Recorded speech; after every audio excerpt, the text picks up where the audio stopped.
അലിഫ് ലാം മീം. ഇത് ഖുർആനിലെ ഒരു ആയത്താണ്. ഖുൽ ഹുവല്ലാഹു അഹദ്. ഇത് ഖുർആനിലെ ഒരു ആയത്താണ്. ഈ ആയത്ത് ഇന്ന് ഏതെങ്കിലും ഒരു പിതാവ് തന്റെ പൊന്നാര മകനെ പിടിച്ചിരുത്തിയിട്ട് പഠിപ്പിച്ച പടച്ച റബ്ബേ വർഷങ്ങളോളം ഇബാദത്ത് ചെയ്ത പ്രതിഫലം കിട്ടുമെന്ന് നബി മുഹമ്മദ് മുസ്തഫ സല്ലല്ലാഹു അലൈഹി വസല്ലമ തങ്ങൾ പറയുകയാണ്. പരിശുദ്ധമായ ഖുർആനിലെ ഒറ്റ ഒരായത്ത് ഏതെങ്കിലും ഒരു പിതാവ് തന്റെ പൊന്നാര മകന് കണ്ടോതാൻ പഠിപ്പിച്ച പടച്ചവനെ ഒരുപാട് കാലം അല്ലാഹുവേ ഇബാദത്ത് ചെയ്ത പ്രതിഫലം കൊടുക്കുകയാണ്. അബൂ ഹുറൈറ റളിയല്ലാഹു തആല അൻഹു പറയുകയാ, ഇനി ഒരു പിതാവ് കാണാതെ പഠിപ്പിച്ചാൽ, ഇത് കണ്ടോതാൻ പഠിപ്പിച്ചാൽ, ഇനി കാണാതെ പഠിപ്പിച്ചാലോ ആ മനുഷ്യന്റെ ജീവിതത്തിൽ അന്ന് വരെ ചെയ്ത പാപങ്ങൾ അല്ലാഹു പുറത്തു കൊടുക്കുമെന്ന് ആദരവായ പ്രവാചകൻ നബി മുഹമ്മദ് മുസ്തഫ സല്ലല്ലാഹു അലൈഹി വസല്ലമ തങ്ങൾ പറയുമ്പോൾ എൻ്റെ പിതാക്കന്മാരോട്, എൻ്റെ പ്രിയപ്പെട്ടവരോട് പറയുന്നു, നിങ്ങളുടെ കുടുംബത്തിൽ ഒരു ആലിമ് വേണേ, ഒരു ഹാഫിദ് വേണേ. പടച്ചവനെ എന്തിനു വേണ്ടിയാണ് നിന്റെ മയ്യത്ത് കുളിപ്പിക്കാൻ? നീ മരിച്ചു കിടക്കുന്ന സമയത്ത് നിന്റെ ചാരത്ത് വന്നിരുന്ന് യാസീനോദി ദുആ ചെയ്യാ. പടച്ചവനെ നിന്റെ കബറിന്റെ ചാരത്ത് പള്ളിപ്പറമ്പിലെ കബറിന്റെ അകത്ത് ഇറക്കി വെക്കുമ്പോ എല്ലാവരും കബറിന്റെ ചാരത്ത് നിന്ന് പിരിഞ്ഞു പോകുമ്പോൾ ഞാൻ വരില്ലെന്ന് പറഞ്ഞുകൊണ്ട് പള്ളിപ്പറമ്പിലെ കബറിന്റെ ചാരത്ത് വാപ്പയുടെ തലഭാഗത്തിരുന്നിട്ട് അല്ലാഹുവേ പരിശുദ്ധമായ ഖുർആൻ സൂറത്തു യാസീൻ ഓതിയിട്ട് അല്ലാഹ് എൻ്റെ പിതാവിന് സ്വർഗ്ഗം കൊടുക്കണേ അല്ലാഹ്. ഹൃദയത്തിൽ ഖുർആൻ ചുമന്നുകൊണ്ട് നടക്കുന്നവന്റെ പ്രാർത്ഥനയുണ്ടല്ലോ, അല്ലാഹുവിന്റെ ഖുർആൻ പഠിക്കുന്ന മക്കളുണ്ടല്ലോ, ആ മക്കളുടെ ദുആയിക്ക് ഉത്തരമുണ്ടെന്ന് ആദരവായ പ്രവാചകൻ നബി മുഹമ്മദ് മുസ്തഫ സല്ലല്ലാഹു അലൈഹി വസല്ലമ തങ്ങൾ പറയുകയാണ്, അവരുടെ ദുആയിക്ക് ഉത്തരമുണ്ട്. പിന്നെ എന്തിനാ പിതാവേ നീ പേടിക്കുന്നത്? വാപ്പാ നിന്റെ ജീവിതത്തിൽ പ്രയാസങ്ങളും പ്രതിസന്ധികളും ദുഃഖങ്ങളും ദുരിതങ്ങളും വേദനകളും പടച്ചവനെ ജീവിതത്തിലേക്ക് കടന്നു വരുമ്പോ അല്ലാഹുവിന്റെ വിശുദ്ധമായ ഖുർആൻ പഠിച്ച മകനെ പിടിച്ചിരുത്തിയിട്ട് മോനെ ദുആ ചെയ്യടാ, ഉമ്മയുടെ രോഗം മാറട്ടെ, വാപ്പയുടെ കച്ചവടത്തിൽ അഭിവൃദ്ധി ഉണ്ടാകട്ടെ, മോനെ സമാധാനമുള്ള ജീവിതം കിട്ടാൻ അല്ലാഹുവിന്റെ മുന്നിൽ ഖുർആൻ ഹൃദയത്തിൽ കൊണ്ട് നടക്കുന്ന നീയൊന്ന് ദുആ ചെയ്യാൻ. അവനെങ്ങാനും പടച്ച റബ്ബിന്റെ മുന്നിലേക്ക് ഇനി കരങ്ങൾ ഉയർത്തിയിട്ട് ദുആ ചെയ്താ ആ ദുആയിക്ക് ഉത്തരമുണ്ടെന്ന് നബി മുഹമ്മദ് മുസ്തഫ സല്ലല്ലാഹു അലൈഹി വസല്ലമ തങ്ങൾ പഠിപ്പിക്കുമ്പോൾ അവന്റെ മഹത്വം നിങ്ങൾക്കറിയാനിട്ടാണ്. അവരല്ലാഹു കൊടുത്തിരിക്കുന്ന സ്ഥാനം എന്താണ്? മഹാനായ പ്രവാചകൻ സല്ലല്ലാഹു അലൈഹി വസല്ലമ തങ്ങൾ പറയുകയാ, ആ മനുഷ്യൻ ഈ ലോകത്ത് നിന്ന് യാത്ര പറയുമ്പോൾ നിന്റെ പൊന്നാര മകനുണ്ടല്ലോ, അല്ലാഹുവിന്റെ വിശുദ്ധമായ ഖുർആൻ ഹൃദയത്തിൽ കൊണ്ട് നടക്കുന്നവനുണ്ടല്ലോ, അവൻ ഈ ലോകത്ത് നിന്ന് യാത്ര പറയുമ്പോ സക്കറാത്തിന്റെ അവസ്ഥയിൽ മരണത്തോട് മല്ലടിച്ചുകൊണ്ട് കിടക്കുമ്പോ അല്ലാഹുവിന്റെ മലക്കുകൾ ചോദിക്കുകയാ, അല്ലാ തഖാഫൂ വലാ തഹ്സനൂ വഅബ്ശിറൂ ബിൽ ജന്നാ. വിശുദ്ധമായ ഖുർആൻ പഠിച്ച മകന് മരിക്കുന്ന സമയത്ത് അവന് സക്കറാത്തിന്റെ അവസ്ഥയിൽ മരണത്തോട് മല്ലടിച്ചുകൊണ്ട് കിടക്കുമ്പോ അതാ മലക്കുൽ മൗത്തിനെ കാണുന്ന സമയമുണ്ടല്ലോ, മലക്കുകൾ ചോദിക്കുന്നു, എന്തിനാടാ മോനെ കരയുന്നത്? എന്തിനാ നീ പേടിക്കുന്നത്? നീ ഖുർആൻ ഇഷ്ടപ്പെട്ടവനല്ലേ, നീ ഖുർആൻ പഠിച്ചവനല്ലേ, നീ ഖുർആൻ ചുമക്കുന്നവനല്ലേ, മോനെ നിനക്കല്ല സ്വർഗത്തിൽ തരുന്ന പ്രതിഫലം കാണണോ? നമ്മൾ മരിക്കുമ്പോ സ്വർഗം കണ്ടിട്ടാണ് മരിക്കുന്നത്. ഒരു മുഅ്മിന് മരിക്കുന്ന സമയം അല്ലാഹുവിനെ ഭയന്നുകൊണ്ട് തഖ്വയായ ജീവിതം നയിച്ച് നടന്ന മനുഷ്യൻ മരിക്കുമ്പോ അവൻ സ്വർഗം കണ്ടിട്ടാണ് മരിക്കുന്നത്. എങ്കിൽ അല്ലാഹുവിന്റെ ഖുർആൻ പഠിക്കുന്നവർ മരിക്കുമ്പോൾ, അല്ലാഹുവിന്റെ ഖുർആൻ ചുമന്നവർ മരിക്കുമ്പോ സ്വർഗത്തിലെ ഇരിപ്പ് ഇരിപ്പിടമാ അല്ലാഹു കാണിച്ചു കൊടുക്കുന്നത്. ഇതാണ് സ്വർഗമെന്നല്ല പറയുന്നത്, ഇതാടാ നിനക്കല്ല തരുന്ന പ്രതിഫലം. സ്വർഗത്തിലെ നിന്റെ ഇരിപ്പിടം ഇതാടാ, സ്വർഗത്തിലെ നിന്റെ വീടിതാടാ. വഅബ്ശിറൂ ബിൽ ജന്നാ, സ്വർഗം ഇങ്ങനെ കാണിച്ചു കൊടുത്ത്, സ്വർഗത്തിലെ തന്റെ സ്ഥാനം ഇങ്ങനെ കാണിച്ചു കൊടുക്കുകയാ. അല്ലാഹുവിന്റെ റസൂല് പറഞ്ഞു കിട്ടുന്ന രണ്ടാമത്തെ പ്രതിഫലം, മൂന്നാമത്തെ പ്രതിഫലം എന്തെന്നറിയോ?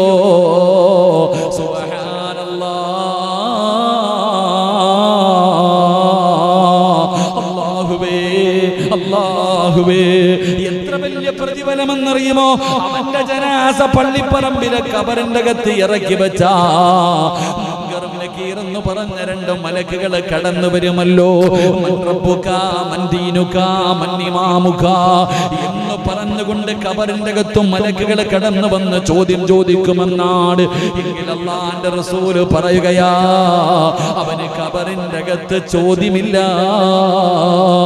അവന് ഖബറിന്റെ അകത്ത് ചോദ്യമില്ല. കാരണം അവൻ അല്ലാഹുവിന്റെ കുടുംബക്കാരനാ.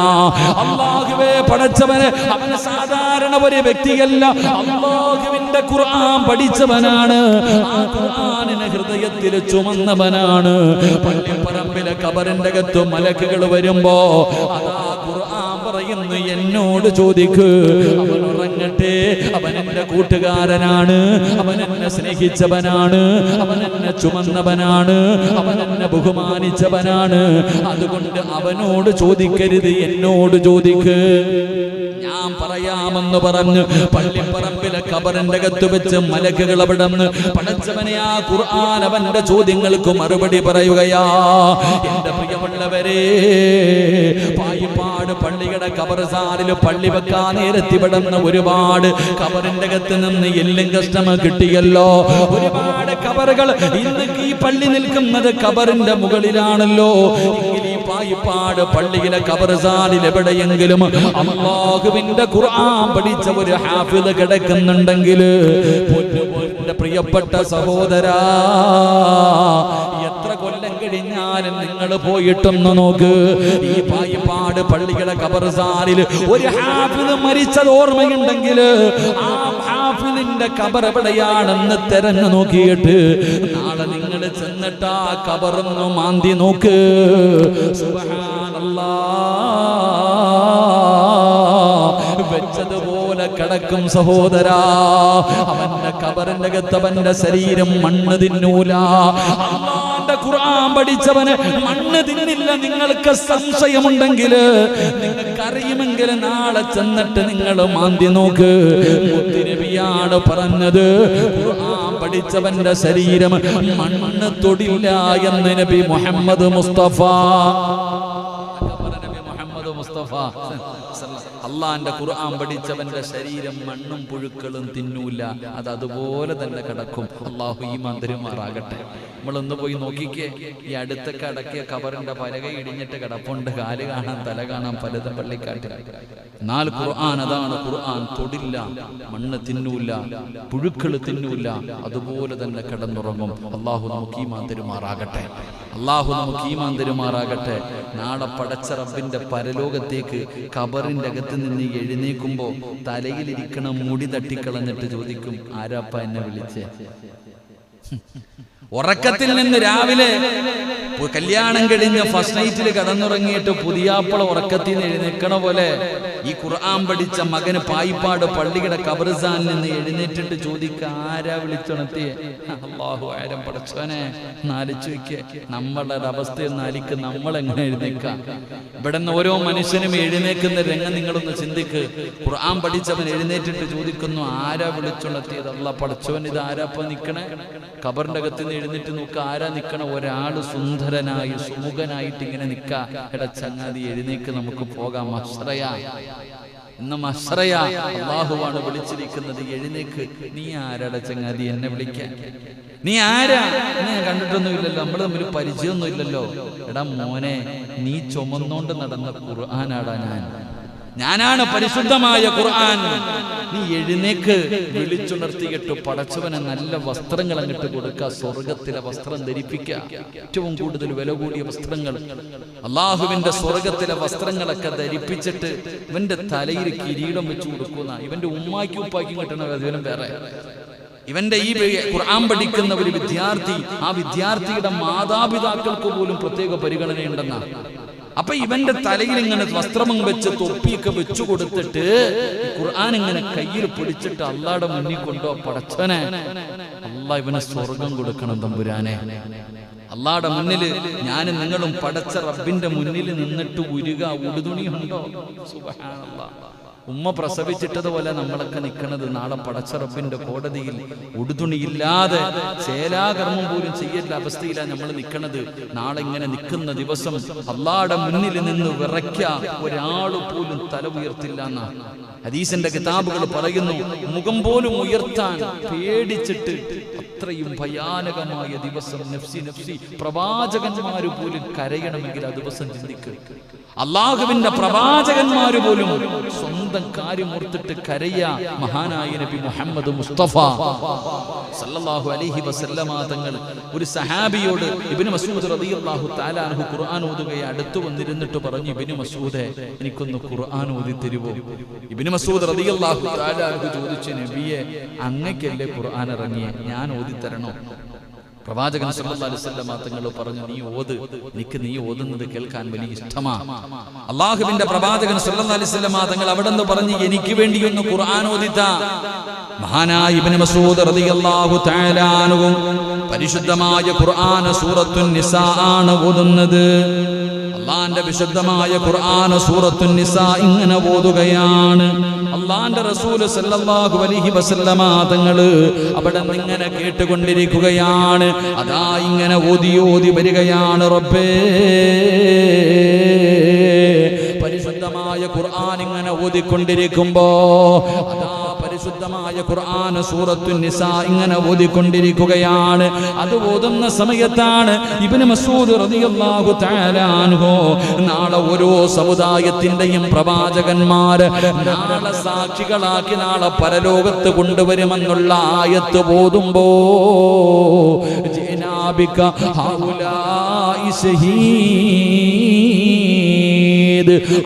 ആയത്തങ്ങ് ഓതുമ്പോ അല്ലാഹുവിന്റെ റസൂല് പറയുന്നു, ഇബ്നു മസ്ഊദ് ഇനി ഓതല്ലേ, ഇനി കേൾക്കാനുള്ള ധൈര്യമില്ല, ഇനി ഓതരുത് ഖുർആൻ, മതി മതി നിർത്ത്, ഇത് കേൾക്കാനുള്ള ശക്തി എനിക്കില്ല. അല്ലാഹുവേ, ഇബ്നു മസ്ഊദ് റളിയല്ലാഹു തആല അൻഹു പറയുകയാ, ഞാൻ തിരിഞ്ഞു നോക്കിയപ്പോൾ റസൂലുള്ളാഹിയുടെ താടിരൂമത്തിലൂടെ കണ്ണുനീര് ഒഴുകുകയാണ്. ഏതായത്താ ഓതിയത്? ഈ ഉമ്മത്തിന്റെ സാക്ഷിയായിട്ട് നാളെ പരലോകത്ത് മുത്തുനബിയെ കൊണ്ടുവരും. ഓരോ പ്രവാചകന്മാരെയും അവരുടെ അനുയായികൾക്ക് സാക്ഷിയായിട്ട് കൊണ്ടുവരുമെന്നുള്ള ഖുർആനായത്ത് കേട്ടപ്പോ അല്ലാഹുവിന്റെ പ്രവാചകൻ പോലും കരഞ്ഞു പോയെന്ന് ചരിത്രം പറയുമ്പോ ആ പരലോകത്താണ് ഞാനും നിങ്ങളും നിൽക്കുമ്പോ ഖബറിന്റെ അകത്ത് നിന്ന് നിന്റെ പൊന്നാര മകനെയോ മകളെയോ അല്ലാഹുവിന്റെ വിശുദ്ധമായ ഖുർആൻ പിടിച്ചു കൊണ്ടുവരികയാ. എന്നിട്ട് പറയുന്നു, നാഥാ, പടച്ചവനെ, എത്രയോ ആൾക്കാര് ഖുർആൻ പഠിക്കാതെ ഖുർആൻ ഓതാതെ ഒന്ന് തുറന്നു പോലും നോക്കാതെ എന്റെ മുകളിൽ ഇരുന്ന പൊടി പോലും ഒന്ന് തുടച്ച് കളയാതെ എത്രയോ പേര് എന്നെ ബഹുമാനിക്കാതിരുന്നപ്പോ അല്ലാഹുവേ, ഇവൻ എന്നെ ബഹുമാനിച്ചവനാണല്ലാ, ഇവൻ ഹൃദയത്തിൽ ചുമന്നവനാണല്ലാ. അതുകൊണ്ട് റബ്ബേ, ഇവന് നീ സ്വർഗം കൊടുക്കണേ അല്ലാ. നാളെ വിചാരണയില്ല, നിന്റെ പൊന്നുമോന് നാളെ ഹിസാബില്ല, നാളെ പടച്ചവൻ അവനോട് ചോദിക്കില്ല, നാളെ അവനെ വിചാരണ ചെയ്യില്ല. അല്ലാഹു പറയും, അതാടാ സ്വർഗം, നിനക്കിഷ്ടമുള്ള വാതിലിലൂടെ കേറിപ്പോക്കോ. നാളെ അവനോട് പറയുകയാ, ഈ കാണുന്ന സ്വർഗത്തിന്റെ ഏത് കവാടത്തിലൂടെ വേണമെങ്കിലും കടന്നു പൊക്കോ. അല്ലാഹുവേ, നിന്റെ പൊന്നാര മകൻ സ്വർഗത്തിലേക്ക് കടന്നു പോവുകയാ. അവൻ സ്വർഗത്തിന്റെ മുന്നിലെത്തുമ്പോ, അവൻ സ്വർഗത്തിലേക്ക് പോകുമ്പോ അവന്റെ കുടുംബക്കാർ ഭാര്യമാര് കിടന്ന് യാചിക്കുകയാ. അവന്റെ കുടുംബക്കാരിൽ പലരും നരകത്തിലേക്ക് മലക്കുകൾ കൊണ്ടുപോവുകയാണ്. അവർ പലരും നരകത്തിന്റെ അവകാശികളാണ്. ഇവൻ പദാ സ്വർഗത്തിന്റെ മുന്നിൽ പോയിട്ട് അല്ലാഹുവിന്റെ മുന്നിലേക്ക് കരഞ്ഞുകൊണ്ട് തിരിച്ചു വരികയാ.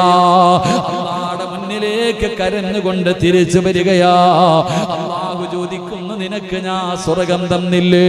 എന്തിനാ മോനെ കരയുന്നത്? നിന്നോട് സ്വർഗത്തിന് പോകാൻ പറഞ്ഞിരിക്കുകയല്ലേ? എന്തിനാ പൊന്നുമോനെ നീ കരയുന്നത്? അല്ലാഹുവേ, എന്റെ ഉമ്മയും എന്റെ ഉപ്പയും എന്റെ കൂടപ്പറപ്പും എന്റെ കുടുംബക്കാര് ഇവരൊക്കെ നരകത്തിൽ പോകുമ്പോ എനിക്ക് മാത്രം എന്തിനാ പടച്ചവനെ സ്വർഗം? എന്റെ ഈ കുടുംബക്കാര് മുഴുവനും നരകത്തിലാണല്ലോ. എന്റെ മാതാപിതാക്കൾ, എന്റെ കുടുംബക്കാര് പലരും നരകത്തിന്റെ അവകാശികളുടെ കൂട്ടത്തിൽ കിടക്കുകയാ. ആ സമയത്ത് ഞാൻ മാത്രം എങ്ങനെയാ പടച്ചവനെ സ്വർഗത്തിൽ പോകുന്നത്? അവരെ കൂടെ രക്ഷപ്പെടുത്തണേ അല്ലാ. നാളെ പടച്ച റബ്ബിന്റെ പരലോകത്ത് വെച്ച് പറയുമ്പോ അല്ലാഹുവിന്റെ റസൂൽ അവിടെന്ന് പറയുകയാ, അല്ല പറയുന്ന പോകടാ, ഖുർആൻ പഠിച്ചവനെ പോകടാ.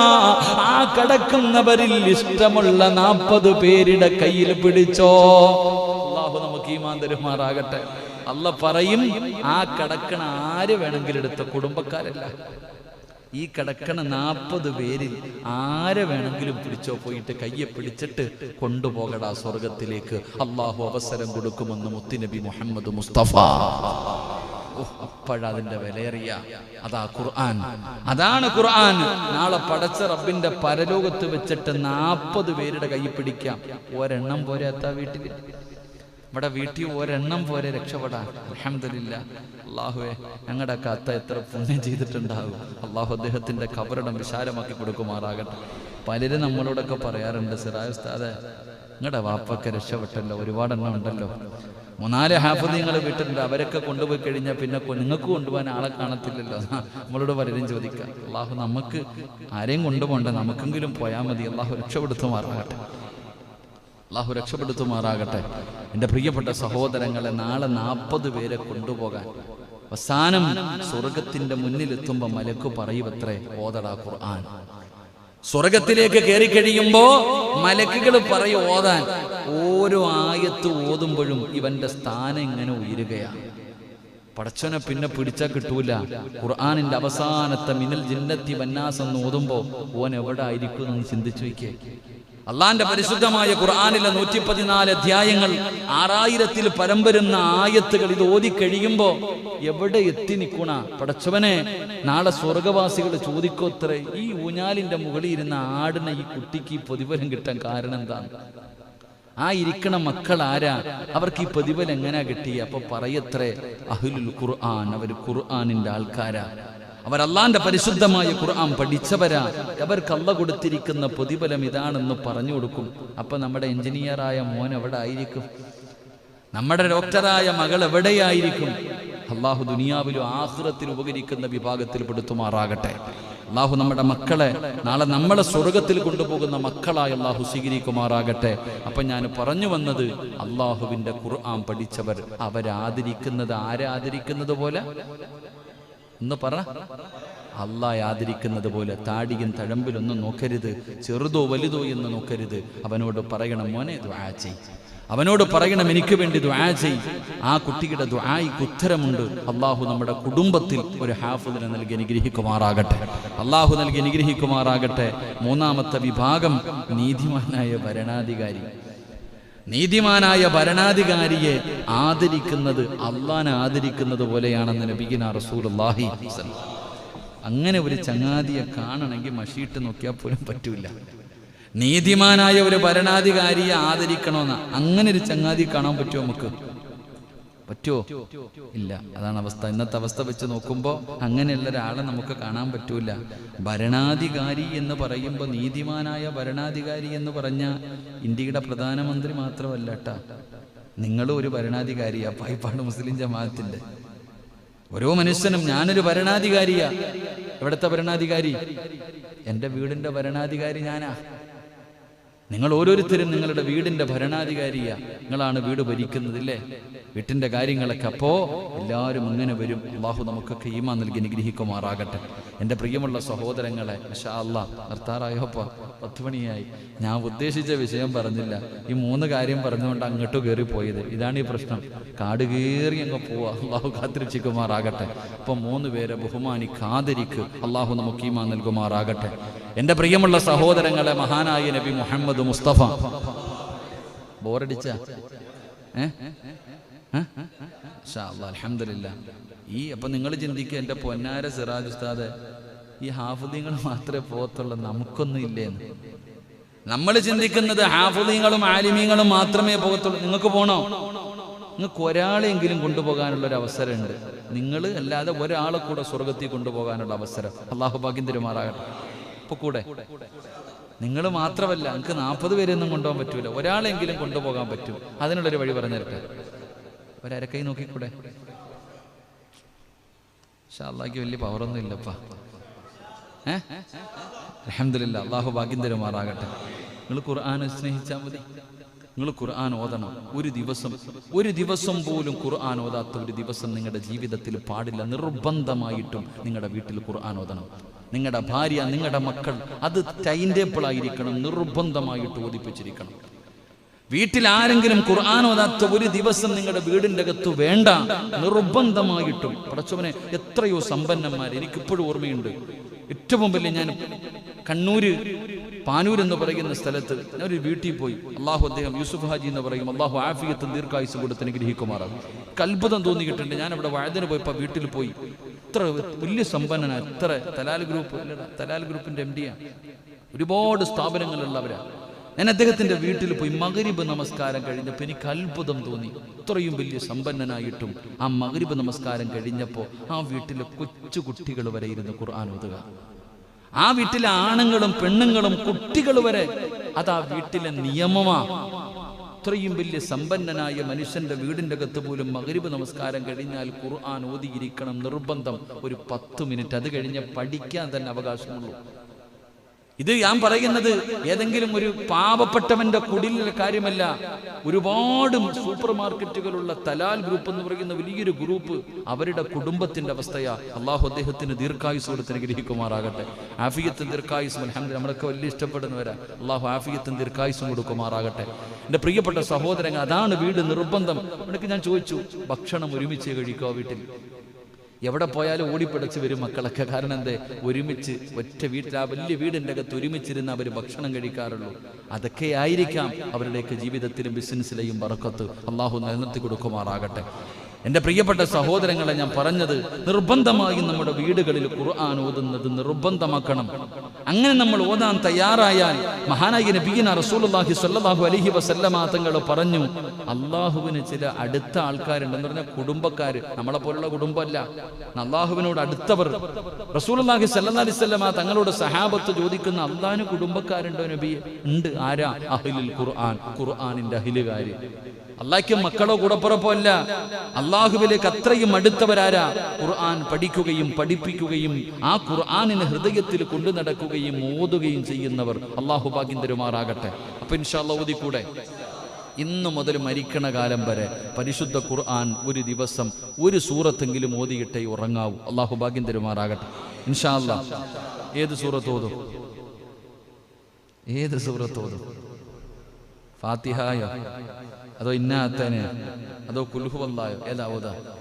ഒരെണ്ണം ഫിക്സഡ് ആക്ക്, അതാകുമ്പോ പ്രതിഫലം കിട്ടുമല്ലോ. സൂറ 30 ആയത്തുണ്ട് കാക്ക, ബുദ്ധിമുട്ടായിരിക്കും ചിലപ്പോൾ.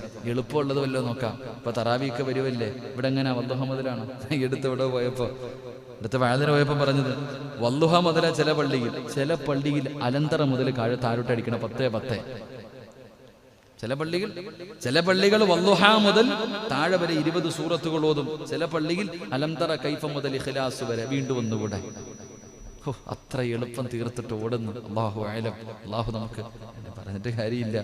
ചില ആൾക്കാർക്ക് ധൃതി എങ്ങനെ നോക്കും, എവിടാടാ ഏർത്ത് തീരുന്ന പള്ളി. ഈ ചങ്ങനാശ്ശേരി പായിപ്പാട് ഏറ്റവും ആദ്യം തീരുന്നത് ഏത് പള്ളിയിലാ നോക്കും. അല്ലോ പടച്ചോനെ, സലീം ഉസ്താദിന്റെ ഒക്കെ വിത്ര നമസ്കാരത്തിൽ വലിയ സൂറത്തൊക്കെ ഓതൻ, അങ്ങോട്ട് പോയിട്ട് കാര്യമില്ല. അങ്ങനെ ചിന്തിക്കുന്നവരുണ്ട്. എൻ്റെ പ്രിയപ്പെട്ട സഹോദരങ്ങൾ, എവിടെ എങ്ങനെ ഇപ്പം ഹത്തം തീർക്കല അല്ല എങ്കിലും അൽഹംദുലില്ലാ ഈ പ്രാവശ്യം നമുക്ക് പോതാ ഇല്ലേ സാർ? പള്ളിയില്ലല്ലോ, ഇവിടെ പോതാനാ? ഈ കൊട്ടം തറയിലാ കിടക്കണ സുജൂദിലൊക്കെ. ഇതൊക്കെ നല്ലത്. ഇവിടെ സുജൂദ് ചെയ്യുമ്പോൾ കാലിന് ഇത്തിരി വേദനയുണ്ട് കേട്ടപ്പാ. സുജൂദ് ചെയ്യണ സമയത്ത് കാലിന് ഇത്തിരി വേദനയുണ്ട്. അതിനൊരു പരിഹാരം മെമ്പറെ അതിനൊരു പരിഹാരം കാണണപ്പാ. കാരണം പുസ്താദിന് ഖബർ ചിന്തയും പരലോകമൊക്കെ ഓർമ്മ വരും. സത്യം പറഞ്ഞാൽ പുറകിൽ വന്ന് നിസ്കരിക്കുമ്പോഴാണ് അതിൻ്റെ ബുദ്ധിമുട്ട്. അതായത് നിങ്ങളൊക്കെ ചിലർ മുസല്ല കൊണ്ടുവന്നിട്ട് നിസ്കരിക്കും. മുസല്ല കാലിൻ്റെ വേദന പഠിച്ചോനെ ഒന്ന് അതിനെക്കുറിച്ചൊന്ന് ആലോചിക്കണം കേട്ടാ. ഇൻഷാ അല്ലാഹ് കൊറോണയുടെ പേരും പറഞ്ഞ് ഉള്ളതൊക്കെ മാറ്റിയിട്ടിരിക്കുക. ഒരു ഇതുമില്ല. അള്ളാഹു നമുക്ക് ഈമാൻ തരുമാറാകട്ടെ. എന്നിട്ടേക്കണം കേട്ടാ. ഷാജിയണ്ണം വിചാരിക്കും ഇങ്ങേരെന്തടാ എനിക്കിട്ട് തന്നെ കൂട്ടുന്നു. അല്ല നമുക്ക് അല്ലല്ല ഇമാമെന്ന് പറഞ്ഞാൽ എല്ലാം പറയണോപ്പാ. നമുക്ക് ആരുടെയും ഭക്ഷണമൊന്നുമില്ല. എല്ലാവരും അൽഹംദുലില്ലാ. അള്ളാഹു നമുക്ക് നല്ലതല്ലേപ്പാ. അൽഹംദുലില്ലാ. എന്നിട്ട് ആ സാധനമൊക്കെ വിരിച്ചിട്ട് എല്ലാവരും ഇത് പള്ളി ഇനി പഴയ അവസ്ഥയിലേക്ക് മാറണം. അപ്പം ചോദിക്കും ഉസ്താദെ, രോഗികൾ വന്ന് സുജൂദ് ചെയ്താ അതെന്തെങ്കിലും ചെയ്യാം. അതെന്തെങ്കിലും അവിടെ വെച്ചിരിക്കണം. ആ സാനിറ്റൈസ് എടുത്ത് ഇവിടെ മൊത്തം ഒഴിച്ചാൽ മതി. അതിങ്ങനെ വരിക, നിസ്കരിക്കുക, ചെക്കുക, കയറുക, നിസ്കരിക്കുക, കയറുക. എന്താപ്പാ അല്ലേ? തലയെ കൂടെ എടുത്ത് ഒഴിക്കാതെ വലിയ കാര്യം. സത്യത്തിൽ ഇതിൻ്റെയൊക്കെ നിയമങ്ങൾ ഞാനിങ്ങനെ ചിന്തിച്ചു നോക്കി. ഒരാൾ ചോദിച്ചതുപോലെ മസ്തല ചോദിച്ച പോലെ ഇതിനകത്തൊക്കെ ആൽക്കഹോൾ ഉണ്ടെന്നല്ലേ വല്ലപോലെ ഒതുവെടുത്ത് ചില ഒതുവെടുത്ത് ഇങ്ങനെയൊക്കെ ഒതുവെടുക്കുമ്പോൾ തന്നെ വല്ലാത്ത കഴിവനെ അത് കഴുകിയെല്ലാം ഇങ്ങോട്ട് കയറിയിട്ട് അത് കുറച്ച് വാരി തേച്ചിട്ട് അടച്ചവനെ ഈ സ്പ്രേ തന്നെ അടിക്കാൻ പാടില്ല എന്ന്. ആൽക്കഹോൾ ഉള്ളത് കാരണം വലിയ മഹത്തുക്കളായ പണ്ഡിതന്മാർ കറാഹത്താണെന്ന് പറയുന്നത്.